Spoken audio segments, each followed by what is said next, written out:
Sorry Bunty, ये दोनों मार खाए। अब ये क्या है, ये जब मार खाए तो अब वो नियत रखते थे कि वो उसका बदला लेना है, तो ये मड़ई से वापस अपने घर गए।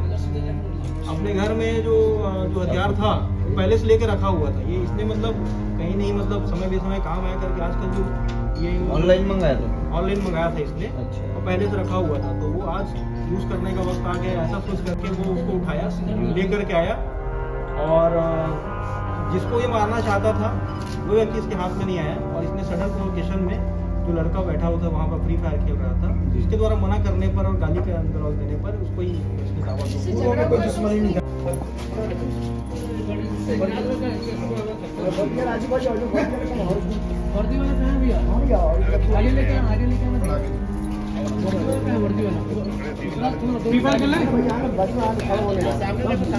कैसे फ्री फायर खेलने आता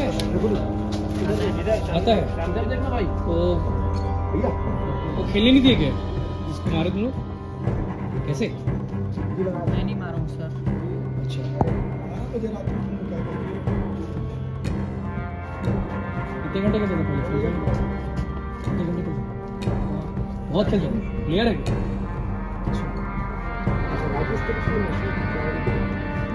फ्री फायर में नेशनल है। कितने बार हमला किया था भाई?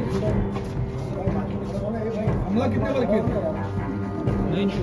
अमलेश्वर थाना क्षेत्र में 24-25 तारीख 25 दिसंबर को दरमियानी रात में एक मर्डर हुआ था। एक लड़के का मर्डर हुआ था। 16 वर्षीय उमेश यादव के रूप में उसकी शिनाख्त की गई थी। उस संबंध में जो पुलिस की टीम एक्टिव हुई थी और बाद में टेक्निकल एविडेंसेस के आधार पे और बाकी जो मैनुअल एविडेंसेस होते हैं उसके आधार पे इनको डिटेक्ट किया गया है। प्रकरण में 4 आरोपी को हिरासत में लिया गया है, जिसमें से 2 अपचारी बालक हैं। एक का नाम नवीन सिंघोरे है, सेकंड जो है लोचन बंटी सिंघोरे हैं। ये घटना की रात्रि में जब पांदा में मड़ई में गए थे तो इनका किसी व्यक्ति के साथ जो अननोन है उनसे झगड़ा हुआ था। इसमें इनकी पिटाई हो गई थी, नवीन और लोचन की। तो ये उससे बदला लेने के उद्देश्य से वापस घर आकर के अपने घर में जो रखा हुआ चाकू था वो नवीन के द्वारा लिया गया। बाद में जब ये पांदा वापस गए थे तो उस बीच में नवीन अपने एजम्पशन से वहाँ की सोसाइटी में गया था कि वहाँ पर वो व्यक्ति जो है वो उसको मिल सकता है जो उसे मारपीट किया था। इसी दरमियान जो मृतक था वहाँ पर बैठ करके फ्री फायर गेम खेल रहा था।